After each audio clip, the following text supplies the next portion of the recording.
अस्सलाम वालेकुम, मैं हूं रेहान तारिक और आप देख रहे हैं दस्तक। पंजाब असेंबली तहलील होने के बाद सियासी जमातों ने अपने इत्तेहादियों और उम्मीदवारों के साथ राब्ते बढ़ा दिए हैं और मुस्तकबिल की सियासी सफबंदियों पर भी गौर शुरू हो गया है।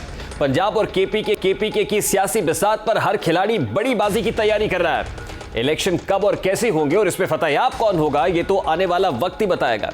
लेकिन इस वक्त पंजाब और केपीके की असेंबली तहलील होने के बाद बज़ाहिर फातेह पीटीआई अपने मकासद में कामयाबी के बाद भी खौफ का शिकार है।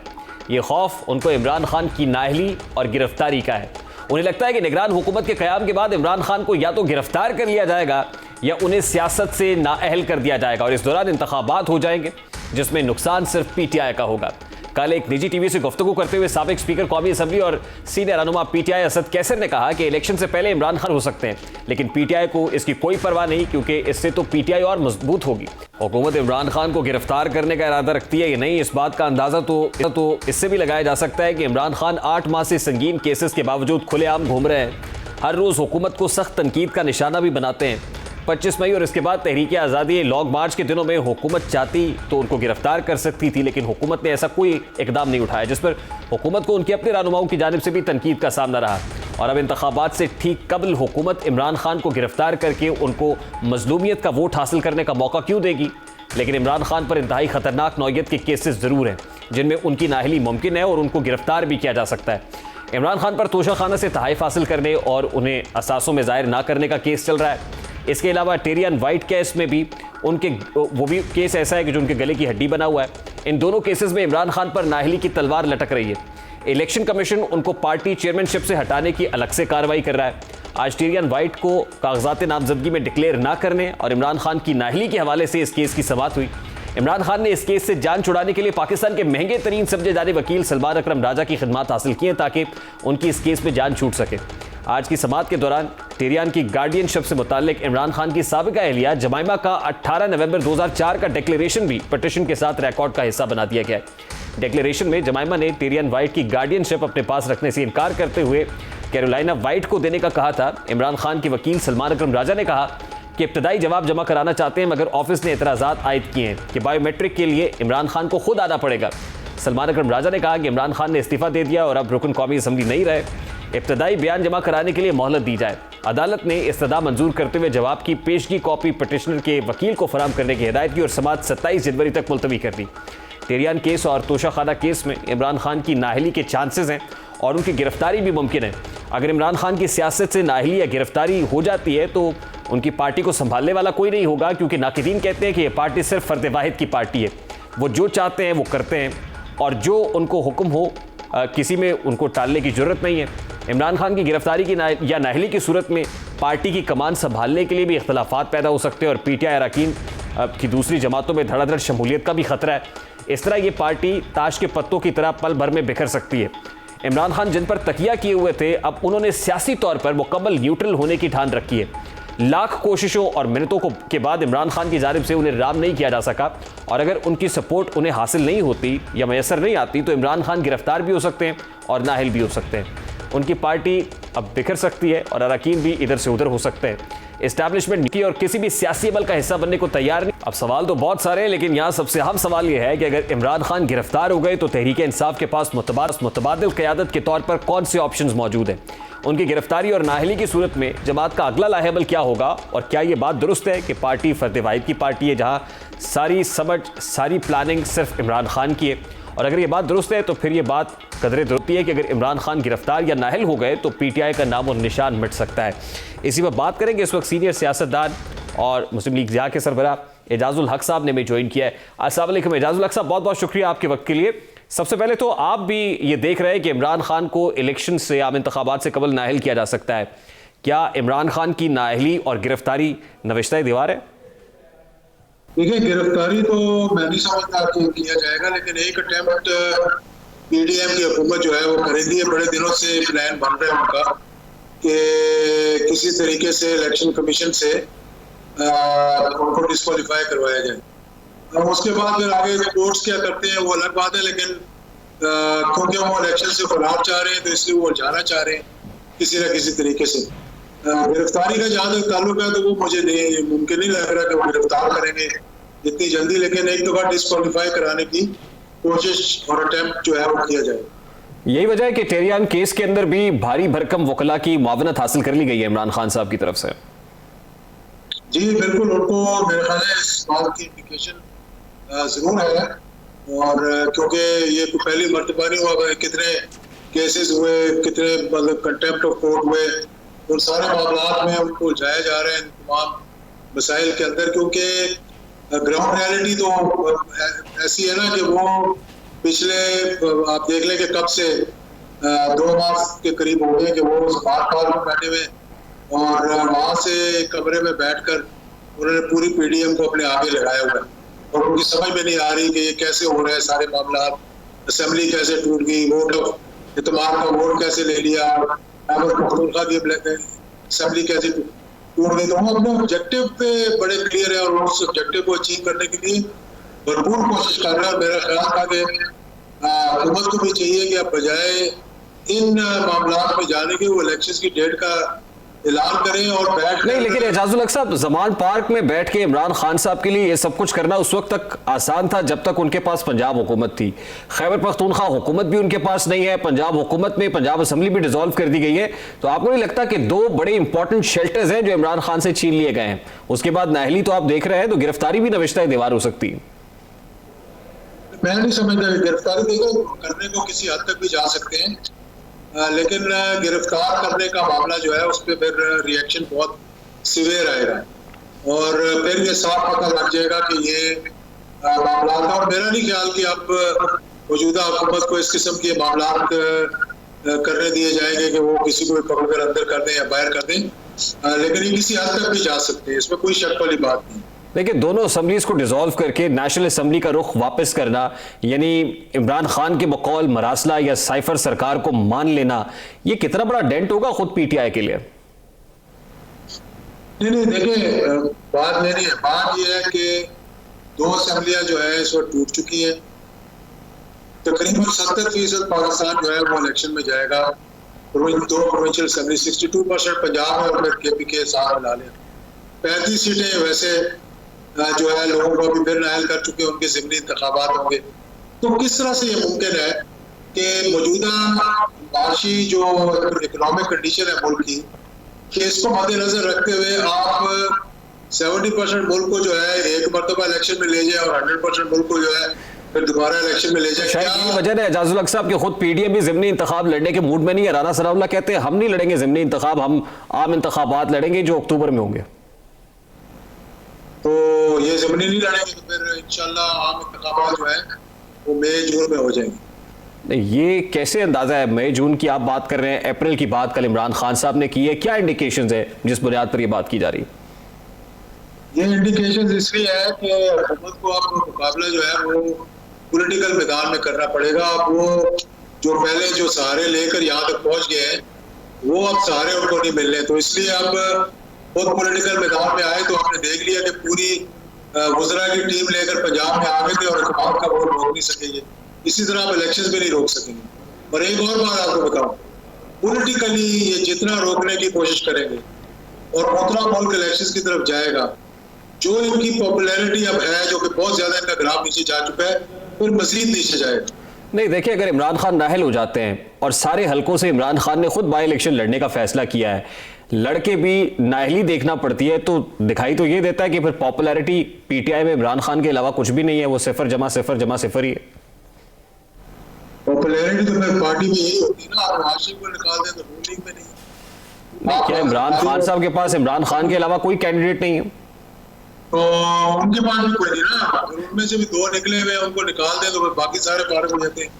ये बात नहीं है। देखें, एक जमात है, सबसे बड़ी जमात है, सबसे पॉपुलर जमात मैं यही तो इजाजुल हक साहब से पूछ रहा हूँ ना कि वो अगर एक माइनस हो जाएगा, नाहल हो जाएंगे, जैसे आप कह रहे हैं कि डर है कि नाहल हो सकते हैं, फिर गिरफ्तार अगर हो जाते हैं, तो फिर क्या पीटीआई का क्या मुस्तकबिल होगा फिर? नहीं, मुझे डर नहीं है ना, मैं डर की बात करूँ, मैं ये कह रहा हूँ कि वो अटेम्प्ट करेंगे इलेक्शन जी, तो फिर पीटीआई का मुस्तकबिल क्या होगा सर? सुप्रीम कोर्ट ने अपना फैसला लेना है, और जो है वो कोर्ट जो है वो अपना फैसला, अगर नाहल कर देंगे 1 महीने 2 महीने के लिए, तो फिर उसके बाद दोबारा बहाल हो जाएंगे। अब तो देखिए, अब तो नवाज शरीफ साहब भी बहाल होने जा रहे हैं, उनकी भी जो वो नाहलियत है वो खत्म हो रही है, दूसरों की भी खत्म हो रही है। तो ये कैसे हो सकता है कि आप इमरान खान को माइनस करें और आप कहें जी हमने जमहूरियत को चलाना। ये इंपॉर्टेंट बात आप कर रहे हैं, ये अपनी इत्तला की बुनियाद पे कर रहे हैं कि खबर दे रहे हैं? मैं आपको मतलब हालात की बुनियाद पर कह रहा हूँ। मैं जो माजी में फैसले हुए सुप्रीम कोर्ट के, उसमें अब मैं समझता हूँ कि जहांगीर तरीन साहब भी हल हो जाएंगे, नवाज शरीफ साहब भी हल हो जाएंगे। तो क्या ये मिशन लेवल प्लेइंग फील्ड का हिस्सा है? आप इसको लेवल प्लेइंग फील्ड कहते हैं तो लेवल प्लेइंग फील्ड इसको कह दें। उसका अगर हिस्सा नहीं है तो ये कम से कम इसाक डार साहब आए, उनकी मतलब नाअहलियत खत्म हुई, उसके बाद आपने देखा कि फैसल वाडा की नाअहलियत खत्म हुई। अभी इत्तलात आ रही है कि मरियम बीबी लंदन से वापस आ रही है, मियां साहब तो उनको कंपनी नहीं कर रहा है। उनको तो पिछले महीने वापस आ जाना चाहिए था, मुझे समझ नहीं आई कि इतना लेट उन्होंने क्यों कर दी। क्या वजह हो सकती? वजह ग्राउंड रियलिटी है और क्या है, इन सब का एक ही मुतालबा था, इसीलिए वहां नाराज होकर सब बैठे हुए नहीं, लेकिन नून लीग तो ये बयानिया बना रही है कि अभी भी इमरान खान को सपोर्ट करने वाले लोग बैठे हुए हैं कुछ इदारों में। इंशाल्लाह सपोर्ट करने वाले नहीं है, जो रियलिटी को समझने वाले लोग बैठे हुए हैं। आप एक पॉपुलर लीडर को माइनस करके मुल्क को नहीं चला सकते, इसलिए इनकी डिमांड थी पीडीएम की, इन्होंने ये हर जगह जाकर बात की है। मैं वो नहीं बताना चाहता कि किस किस से बात की, को पहले डिग्गी वाली बात से बड़े ये नाराज हुए थे मुझसे, और अब ये बताता हूँ इनकी ये डिमांड रही है कि नवाज शरीफ को नायल करें और इलेक्शन करवाएं। लेकिन डिमांड तो आजकल इमरान खान साहब भी कर रहे हैं और वो खुद ही बताते हैं कि वो डिमांड पूरी नहीं हो रही है। वो तो वाजे तौर पर ये जवाब दे रहे हैं कि हम ये पॉलिटिकल है। कौन सी डिमांड? जाहिर है डिमांड्स तो उनकी सबसे पहली तो इलेक्शन कराने की है, तो वो इलेक्शन की पूरी हो रही है ना आहिस्ता आहिस्ता। मतलब प्रेसिडेंट आरिफ अलवी भी कह चुके हैं कि उनकी तरफ से सुर्ख झंडी है। तो आपने कोई सुर्ख झंडी नहीं है, सब समझ गए हैं। देखें, आपकी इकोनॉमी आपकी कंटिन्यूटी और स्टेबिलिटी के बगैर रिवाइव नहीं कर सकती। आपकी पोजीशन इस वक्त ये है कि आपकी इकोनॉमी से सबसे ज्यादा कॉम्प्रोमाइज आपकी डिफेंस और सिक्योरिटी होता है।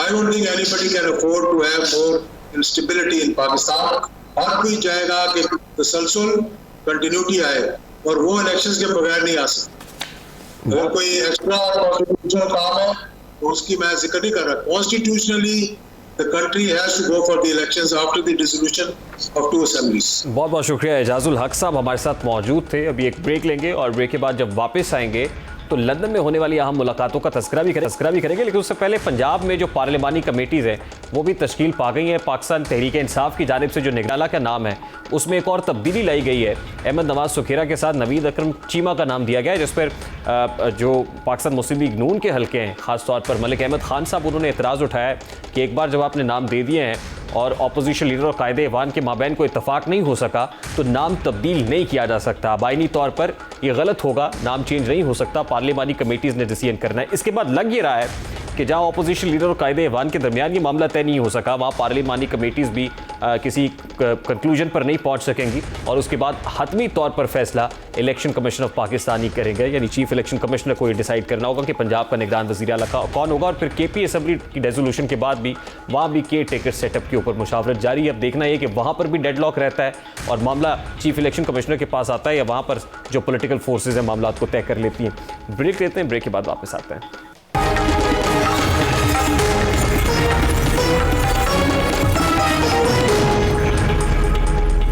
Welcome back. क़यादत और बयानिए की मुतलाशी मुस्लिम लीग नून ने भी सफबंदी शुरू कर दी है। मुस्लिम लीग नून की सीनियर नायब सदर मरियम नवाज, जिन्होंने 21 जनवरी को वतन वापस पहुंचना था, अब थोड़ी ताखीर यानी 27 जनवरी को वतन वापस पहुंचेगी। ताम अभी तक मरियम नवाज साहिबा ने अपनी वापसी की तारीख कंफर्म नहीं की है। मरियम नवाज, जिन्होंने 4 माह पहले अज़्म किया था कि वो लंदन से वापसी पर मियाँ साहब को वापस लेकर आएंगी, अब मियाँ साहब के बगैर वापस आ रही है। लेकिन नून लीग को इलेक्शन मोड में जाने के लिए मरियम नवाज की वापसी भी बूस्टर शॉट का काम कर सकती है। मुस्लिम लीग नून की सीनियर नायब सदर मरियम नवाज वतन वापसी के बाद पंजाब के मुख्तलिफ अजला के दौरे करेंगी और पार्टी रहनुमाओं से आम मुलाकातें भी करेंगी। मरियम नवाज इलेक्शन कैंपेन और निचली सतह तक पार्टी को मुतहर्रिक करने के लिए जिम्मेदारान को टास्क भी तफवीज़ करेंगी। मुस्लिम लीग नून ने मरियम नवाज की वापसी के साथ ही अपने वर्कर्स को मुतहर्रिक करने का बना लिया है। सफदर मरियम नवाज की वापसी से मुताल्लिक 29 जनवरी की तारीख दे रही है, लेकिन मरियम नवाज साहिबा से जब आज लंदन में एवन फील्ड के बाहर ये सवाल हुआ कि वतन वापस कब आ रही हैं, 21 को, 23 को, 27 को, तो उन्होंने कोई भी जवाब नहीं दिया, बल्कि इस सवाल से गुरेज किया। उन्होंने कहा जब कंफर्मेशन हो जाएगी तो बता दूंगी। दूसरी जानिब वज़ीर दाखिला राना सनाउल्लाह भी गुज़श्ता रोज़ लंदन पहुंचे। सदर मुस्लिम लीग नून पंजाब राना सनाउल्लाह लंदन में पार्टी कायद नवाज शरीफ और पंजाब में इलेक्शंस के हवाले से उनसे मुशावरत करेंगे। नवाज शरीफ की ज़ेर सदारत इजलास में अहम फैसले भी मुतवक्के हैं। पंजाब और खैबर पख्तूनख्वा में पार्टी टिकट्स की तकसीम समेत इंतखाबी मुहिम से मुताल्लिक अहम फैसले होंगे। इजलास में इंतखाबी मुहिम जारहाना अंदाज में चलाने के लिए बाज़ वफाकी वज़रा जैसे एहसन इकबाल, राना सनाउल्लाह, साद रफ़ीक और अयाज सादिक को मुस्ताफ़ी कराने की तजवीज़ ज़ेर गौर आएगी। दूसरी जानिब पाकिस्तान मुस्लिम लीग नून एक नया जारहाना बयानिया तैयार कर रही है, जिसमें बाजवा, फैज़, इमरान खान, साकिब निसार और आसिफ खोसा को एक मुनज़्ज़म साजिश के ज़रिए मुल्क को सियासी इंतशार का शिकार करके मौजूदा हालात में लाने का ज़िम्मेदार करार दिया जाएगा। ज़राए ने तस्दीक की है कि पार्टी के सीनियर रहनुमाओं ने नवाज शरीफ से सिफारिश की है कि बाजवा, फैज़, इमरान खान, साकिब निसार और आसिफ सईद खोसा को 2017 में PMLN के रहनुमाओं और उनकी हुकूमत को बेदखल करने और 2018 में PMLN के मैंडेट में धांधली करके तहरीक इंसाफ की हुकूमत कायम करने की साजिश करने का जिम्मेदार करार दिया जाए। और ज़राए ने तस्दीक की है कि PMLN के तकरीबन तमाम अफराद पार्टी के नए बयानिए में इन पाँचों को निशाना बनाने पर मुत्तफ़िक हैं। कुछ दिन पहले कैप्टन सफदर की जो रिटायर्ड जनरल बाजवा पर सख्त तनकीद के बाद इस बयानिए का आगाज़ हुआ है। शाहिद खान अब्बासी साहब भी अब बरमला कह रहे हैं कि एक्सटेंशन से मुताल्लिक कानून साजी को गलत करार, बाजवा को तौसीह देने का वक्त जो कानून में तरमीम की गई थी वो भी एक गलती थी। यानी अब मुस्लिम लीग नून और तहरीक इंसाफ इस मामले पर एक पेज पर आ गए हैं। साबिक वज़ीर आज़म ने भी जनरल बाजवा पर ताबड़तोड़ हमले किए और एक्सटेंशन को गलती करार दिया है। लेकिन दोनों जमातों में फ़र्क यह है कि मुस्लिम लीग नून साबिक DGISI जनरल फैज़ का नाम भी ले रही है। उनके बयानिए में आवाम को यह बावर कराना है कि इमरान खान दरअसल जनरल बाजवा, जनरल फैज़ और चीफ जस्टिस साकिब निसार का प्रोजेक्ट था, जिसने अगले 4 साल मुल्क को तबाही के दहाने पर धकेल दिया। अब सवाल यह है कि क्या मुस्लिम लीग नून वोट को इज्जत दो के बयानिए को वापस लेकर आएगी, उससे अवामी पजीराई हासिल करेगी। सवाल यह भी है कि मरीम नवाज़ पार्टी को इलेक्शन मोमेंटम में ले जाने में कामयाब हो पाएगी या नहीं। और फिर सवाल तो ये भी अकेली मरीम नवाज़ ये कर पाएगी या मियां नवाज शरीफ साहब का वापस आना नागुज़ीर है और उनके बगैर ये मिशन अधूरा रहेगा। और फिर सवाल तो ये भी उठाएंगे कि नवाज शरीफ साहब की वापसी में क्या अमर माने हैं। बात करेंगे इस वक्त जो है वज़ीर आज़म के मुआविन ख़ुसूसी मुमताज़ माहिर कानून इरफान कादिर साहब ने हमें ज्वाइन किया है। जो कानूनी पहलू है मियां नवाज शरीफ साहब की वापसी से मुताल्लिक, उस पर उनकी जो सैर हासिल गुफ्तगू है वो भी हम सुनेंगे क्या कहते हैं। इरफान कादिर साहब अस्सलाम वालेकुम, बहुत बहुत शुक्रिया आपके वक्त के लिए। सबसे पहले तो बड़ा सादा सा सवाल है, मियां नवाज शरीफ की वतन वापसी में क्या रुकावट हायल है इस वक्त?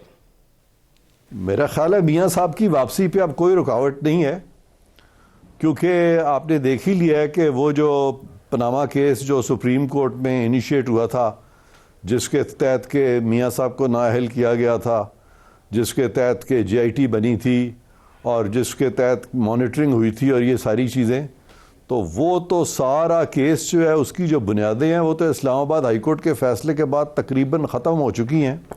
और मियां साहब का केस जो है वो भी उसी तरह से कमज़ोर केस है, बल्कि कोई केस ही नहीं है मियां साहब के ख़िलाफ़ एसेट बियॉन्ड नॉन सोर्स की एक्विजिशन का, और उसका एविडेंस कोई नहीं है। जिस तरह मरियम बीबी के केस में कोई एविडेंस नहीं था उनके ख़िलाफ़ बेनिफिशियल ओनरशिप का, बिल्कुल इसी तरह से मियां साहब के ख़िलाफ़ भी कोई एविडेंस नहीं है। और ये तमाम एक्सरसाइज जो सुप्रीम कोर्ट में हुई थी, मैं समझता हूँ ये पाकिस्तान की अदलिया की तारीख़ का एक बहुत बड़ा हादसा था। नहीं इरफान कादिर साहब, क्या मियां साहब वहाँ से मकामी क़यादत से मुतालबा नहीं कर रहे कि उनके आने से पहले उनको कोई लीगल कवर फराम किया जाए? वो लीगल कवर होगा क्योंकि पाकिस्तान मुस्लिम लीग नून के बड़े सीनियर अकाबरीन ज़ौमा ये कह चुके हैं कि जी जब तक उनको कोई लीगल कवर नहीं मिलता है, कोई बंद नहीं बांधा जाता है कि उनको गिरफ्तार ना कर लिया जाए, तब तक वो वापस नहीं आएंगे।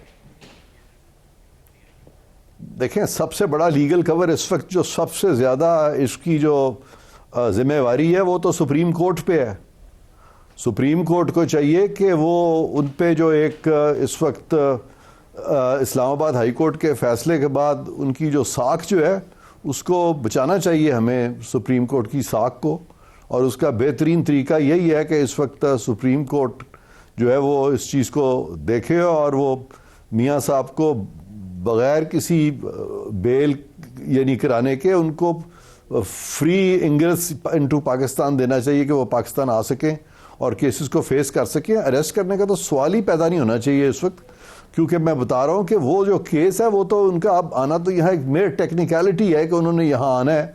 हालांकि इस सारी चीज़ में जो मरियम साहिबा का जो केस है और जो शवाहिद सामने आ चुके हैं और जिस तरीके से ये सारा प्रोसेस हुआ था, वो सारा तो मैं समझता हूँ अब धड़ाम से वो इमारत तो नीचे गिर चुकी है। नहीं, लेकिन उसके लिए आपको कोर्ट से रुजू तो करना पड़ेगा इरफान कादिर साहब। दो सूरतें हैं, एक तो ये है कि अगर वो कोर्ट से रुजू करना चाहते हैं मियां साहब, तो कानूनी तौर पे बिल्कुल वो रजू कर सकते हैं, उनको एक ट्रांजिट बेल जो है वो भी मिल सकती है। लेकिन दूसरा तरीका ये है कि कोर्ट्स को ख़ुद भी अब इस चीज़ का ख्याल होना चाहिए, अदराक होना चाहिए कि जितना वो गलत केस बना था मरियम बीबी के ख़िलाफ़, तो बजाय इसके कि वो बेल सीख करें, कोर्ट्स ख़ुद उनको फैसिलिटेट करें ताकि ये केस जो है जल्द अज जल्द पाया तकमील तक पहुँचे। और तीसरी चीज़ ये है कि अगर हुकूमत चाहे और मौजूदा जो हुकूमत है वो चाहे तो वो मेजॉरिटी के साथ, सिंपल मेजॉरिटी के साथ कानून साजी भी कर सकती है। और कानून साजी से ही पनामा केस जो है, ख़ास तौर पे जब इस्लामाबाद हाई कोर्ट की फाइंडिंग्स भी आ चुकी हैं और मियाँ साहब का केस मरियम बीबी के केस से मुख्तलिफ भी नहीं है, क्योंकि उन पर भी वो कहा गया कि वो भी ओनर मियाँ साहब है या उनकी एक्विजिशन है और मरियम साहिबा को बेनिफिशियल ओनर करार दिया गया था। इन हक़ाइक़ को देखते हुए अगर कानून साजी होती है और उसके तहत ये जो फैसला है पनामा का सुप्रीम कोर्ट का, उसको कलअदम करार दिया जाता है, तो वो भी एक तरीका है। दोनों तरीकों से आया जा सकता है। लेकिन इरफान काजी साहब, इससे पहले नैब तरामीम हुई पार्लियामान के अंदर, उन अमेंडमेंट्स को चैलेंज किया गया पाकिस्तान तहरीक इंसाफ की तरफ से। अगर कोई ऐसी कानून साजी हो जाती है तो आपको नहीं लगता कि इसको भी चैलेंज किया जाएगा और फिर ये एक बड़ा लंबा लेंथी प्रोसेस हो जाएगा, अदालतों में चलेगा? फिर बिल्कुल लेंथी प्रोसेस अब नहीं होगा। ये तो सिर्फ ये है कि वो जो मखसूस जजेस जो पनामा में बैठे थे उनमें से कुछ तो अब रिटायर हो चुके हैं, लेकिन जो एक दो रह गए हैं वो इस बेंच पे ना बैठे। और सुप्रीम कोर्ट अगर चाहता है तो ये ख़ास तौर पे उनकी जो ताहयात नाअहली है उसको तो फ़ौरन रिविज़िट करके सुप्रीम कोर्ट भी ख़त्म कर सकता है। और चूँकि सुप्रीम कोर्ट को इस तरह का कोई इख्तियार भी नहीं था कि उनको ताहयात नाअहल करते, तो पार्लियामान कानून बना के भी इसको ख़त्म कर सकता है। इसमें तो कोई इतना इशू नहीं है बहुत बड़ा। तो यही वजह है कि इस वक्त नून लीग के जितने सियासी रहनुमा हैं उनकी जो हदफ़े तनकीद है वो जजेस हैं। वो साकिब निसार साहब को भी तनकीद का निशाना बनाते हैं, आसिफ सईद खोसा साहब को भी, फिर जनरल बाजवा को भी, यानी माजी की जो इस्टेब्लिशमेंट है माजी करीब की, अब उनकी जो तनकीद की तोपों का रुख है वो इन लोगों की तरफ हो गया है। देखें, मैं इसमें किसी स्पेसिफिक शख्स की बात नहीं करूँगा, क्योंकि जहाँ तक ताल्लुक़ है इस्टेब्लिशमेंट का, तो वो जो चीज़ें हैं वो तो हमेशा बिहाइंड द सीन्स होती हैं, हम महसूस कर सकते हैं। लेकिन अदालतों के फैसले जो हैं वो तो मंजर आम पे आ जाते हैं, वो सबके सामने होते हैं कि अदालतों ने क्या किया, और अदालतों ने जो जो अहकामात जारी किए उनको हम कानून के धारे पे भी परख सकते हैं। और वो जो फैसला था पनामा केस का वो इतना गलत था कि वो सारे आर्गूमेंट्स जो हैं वो इस्लामाबाद हाई कोर्ट के सामने हो चुके हैं, और उन्हीं के आर्गूमेंट्स के बाद ही उसी पैराए में वो एक्विट हो चुकी हैं मरियम साहिबा, और कैप्टन सफदर जो हैं वो भी एक्विट हो चुके हैं। तो ये सारी चीज़ को देखते हुए बहसीयत एक कानूनी माहिर के कह लें, या आजकल लोग कहते हैं जी हम कानून के तालिब इल्म हैं, तो तालिब इल्म होना भी अच्छी बात है। सारी ज़िंदगी इंसान इल्म का हसूल भी करता है, तो बतौर तालिब इल्म के या बतौर माहिर के मैं समझता हूँ कि मुझे तो इसमें अब कोई अमर माने नज़र नहीं आता कि मियाँ साहब कोई भी फैसला सुप्रीम कोर्ट का मियाँ साहब के लिए अब रुकावट बन सकता है। लेकिन इरफान साहब, ये एवन फील्ड केस पे मरियम नवाज साहिबा की बरियत का जो फैसला आया, अब इस फैसले के बाद भी अगर जैसे आप एक्सपेक्ट कर रहे हैं कि कोर्ट खुद से को प्रीएम्प्ट करते हुए को काम कर देती, तो वो तो बहुत वक्त गुजर गया। अगर ऐसा होना होता तो हो चुका होता। तो फिर क्या वो जो पिटिशन लेके जमानत के लिए अदालत का दरवाज़ा खटखटाने वाला रास्ता वो लिया जा सकता है आने वाले चंद रोज़ के अंदर, अगर वाकई मियाँ साहब को वापस आना है? देखें, जहाँ तक कोर्ट का ताल्लुक है कि कोर्ट खुद कर सकती है कि नहीं कर सकती, कोर्ट को इस चीज़ का इदराक है कि नहीं है, कोर्ट को बड़ा गहरा इदराक है इस चीज़ का। और अभी रिसेंटली सुप्रीम कोर्ट के जो सीनियर तरीन जज हैं उन्होंने एक जगह पे, मैं सुन रहा था उनको, एक तकरीर कर रहे थे, वो उन्होंने ख़ास तौर पे जिक्र किया इस पनामा केस का और मियाँ साहब की नाअहली का। गो के उन्होंने फैक्ट्स मेंशन किए, लेकिन जिस पैराए में उन्होंने वो फैक्ट्स दिए और जिस तरीके से उन्होंने वजाहत की कि जी बेटे से तनख्वाह ना लेना और उसको कह देना कि इन्होंने ये झूठ बोल दिया है या कोई मिस स्टेटमेंट की है या कोई चीज़ कंसील की है, तो वो उन्होंने गो के कहा कि मैं इस पर कोई ना कोई इसकी फेवर में कमेंट करूँगा ना कोई मनफी कमेंट करूँगा। लेकिन उन्होंने जब कमेंट कर दिया, और जिससे कि ये ज़ाहिर होता था कि ये एक बहुत ही अजीब व गरीब फ़ैसला है, तो ये कहना कि सुप्रीम कोर्ट को इसका अदराक ही नहीं है, बिल्कुल अदराक है सुप्रीम कोर्ट को, और बेहतर यही होगा कि इस तरह के फैसले सुप्रीम कोर्ट खुद ही रिविजिट कर ले। मतलब आप ये कहते हैं इमरान खान नाहल हो जाएंगे या गिरफ्तार हो जाएंगे, अब तो मियां साहब की नाहली भी खत्म हो रही है, तो ये तो इक्वेट कर रहे हैं मामलात को, लेवल प्लेइंग फील्ड जिसको कहते हैं। तो क्या वाकई इसको इस तरह से भी देखना चाहिए कि इसीलिए इमरान खान नाहली या गिरफ्तारी से बचे हुए हैं? देखें, मियां साहब पे जो केस बना है वो तो फैक्चुअली गलत है सारा, कि मियां नवाज शरीफ के जो वालिद थे वो अपनी ज़िंदगी में ही एक अमीर तरीन शख्स बन गए हुए थे इस मुल्क के, गो कि उन्होंने ज़िंदगी जो है एक मिडिल क्लास शख्स की तरह से शुरू की थी, लेकिन जैसे जैसे वक्त गुजरता गया वो अपनी ज़िंदगी में अमीर बन गए थे, और उनकी जितनी जायदादें हैं जो उन्होंने जो एम्पायर खड़ा किया था वो मियां नवाज शरीफ का मरून मिन्नत हरगिज़ नहीं था। तो लिहाजा अगर कोई एवन फील्ड की जो ठीक, बहुत बहुत शुक्रिया इरफान कादिर साहब, वज़ीर आज़म के मुआविन ख़ुसूसी और मुमताज़ माहिर कानून इरफान कादिर हमारे साथ मौजूद। ब्रेक लेते हैं, ब्रेक के बाद जब वापस आएंगे यूरोप की मिसालें देने वाले खुद अमल से आरी कैसे हैं बताएंगे, इस ब्रेक के बाद हमारे साथ रहिए।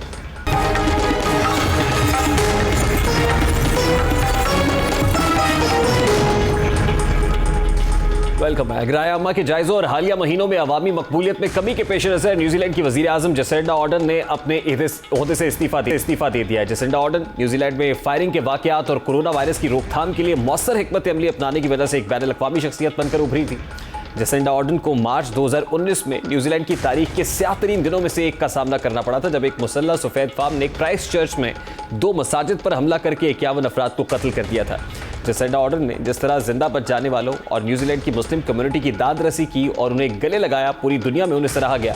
लेकिन आज उन्होंने अवामी मकबूलियत में कमी और तनकीद पर अखलाक और उसूलों के आला मयार को मद्देनजर रखते हुए अपने ओहदे से इस्तीफ़ा देकर अपने आप को ऑस्ट्रेलिया की तारीख में अमर कर लिया है। अपनी जमात के अरकान और सहाफ़ियों से गुफ्तगू करते हुए अपने आंसुओं को बमुश्किल रोकते हुए जसिंडा आर्डर्न ने कहा कि मैं एक इंसान हूँ, अब अपनी सलाहियत के मुताबिक हर मुमकिन हद तक अपने फ़राइज़ अदा करने की कोशिश करते हैं, और फिर एक वक्त आता है जब आप सबसे अलग होना पड़ता है, और मेरे लिए अब वो वक्त आ गया है, और 7 फरवरी बतौर वज़ीर आज़म उनका आखिरी रोज़ होगा।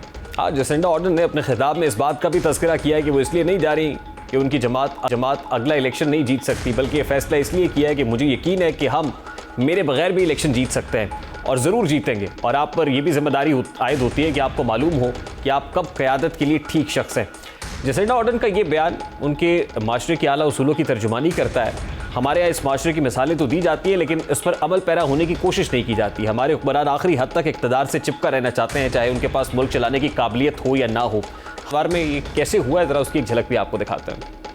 स्विट्ज़रलैंड सारा देखा हुआ है, ऑस्ट्रिया देखा हुआ है, क्या वजह है स्विट्ज़रलैंड आगे निकल गया? आप अगर एक चीज़ देखेंगे वहाँ रूल ऑफ लॉ, कोई कानून से ऊपर नहीं है, इदारे मजबूत हैं। मिसालें तो तरक्की याफ्ता ममालिक की दी जाती हैं, मुहज़्ज़ब माशरों की दी जाती है, लेकिन उस पर अमल नहीं किया जाता। और आज एक बार फिर दोनों असम्बलीज़ को डिज़ोल्व करके मुल्क में एक मेस, एक कियोस और एक इंतशार फैलाने की कोशिश की जा रही है। प्रोग्राम का वक्त अपने इख्तिताम को पहुंचा। आपसे मुलाकात होगी इंशाअल्लाह कल। अपना रखिए ख्याल। अल्लाह हाफ़िज़।